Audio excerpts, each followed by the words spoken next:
নিজ না জানলে কন্টেন্ট বানানো কি ভুল? এই প্রশ্নটা আমি নিজেই নিজেকে করেছি, একবার না অনেকবার।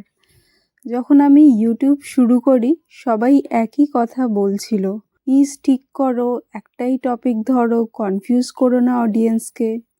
আর আমি তখন ভাবছিলাম আমি তো নিজেই ক্লিয়ার না।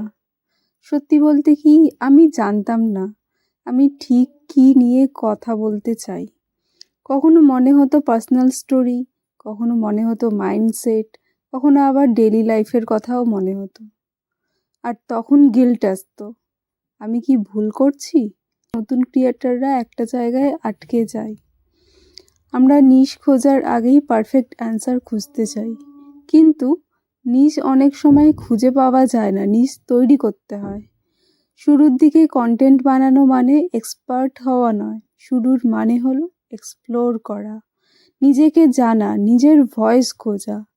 আমার মনে হয়েছে যদি নিজ না জেনে কন্টেন্ট বানানো ভুল হয়, তাহলে আজকের এত ক্রিয়েটর কখনোই শুরু করতে পারতো না। কারণ কেউই শুরুতে ক্লিয়ার ছিল না। আমরা শুধু ফেমাস ক্রিয়েটরদের দেখি, কিন্তু তাদের ফার্স্ট 10 থেকে 20টা ভিডিও কতটা কনফিউজিং ছিল সেটা আমরা কেউ দেখি না। একটা সময় বুঝলাম আমি নিজ নিয়ে কনফিউজড নই, আমি আসলে নিজেকে এক্সপ্রেস করতে ভয় পাচ্ছিলাম কেউ বুঝবে না, কেউ রিলেট করবে না, অ্যালগোরিদম কনফিউজ হয়ে যাবে।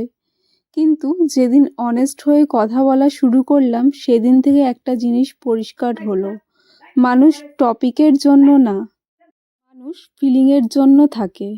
তাই নিশ না জানলে কন্টেন্ট বানানো ভুল না, কিন্তু ডাইরেকশন না থাকা ভুল। ডাইরেকশন মানে তুমি অনেস্ট, তুমি কনসিস্টেন্ট, তুমি নিজের মতো। আজও আমার নিজ পুরো ক্লিয়ার না, কিন্তু আমার ভয়েস ক্লিয়ার। আমি জানি আমি কিভাবে কথা বলি, কিভাবে কানেক্ট করি, আর সেটা সময়ের সাথে নিশ হয়ে যায়। যদি তুমি এই ভিডিওটা দেখছো আর ভাবছো আমার নিশ নেই, আমি কি করব, তাহলে একটা কথা বলি, শুরু করো, বলো, শিখতে শিখতে ঠিক হয়ে যাবে। শেষে শুধু এইটুকুই বলবো, নিশ না জানলে কন্টেন্ট বানানো ভুল না, কন্টেন্ট না বানিয়ে নিশ খোঁজাটাই ভুল। আর তোমাদের যদি আমার কথা ভালো লেগে থাকে তো অবশ্যই লাইক করো আর সাবস্ক্রাইব করো, কমেন্টে জানিও তোমাদের যদি কিছু মনে হয় বলার আছে। Thank you.